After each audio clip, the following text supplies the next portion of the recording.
Today we're gonna unbox this awesome little filter for a lawnmower here. This is for the specific 575EX series engines.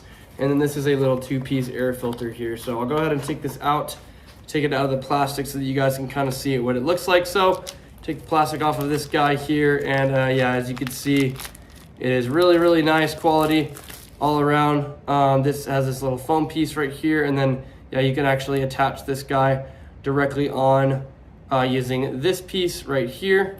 And then yeah, really cool if you're looking for a awesome filter that works great for your lawnmower. Definitely recommend checking this guy out.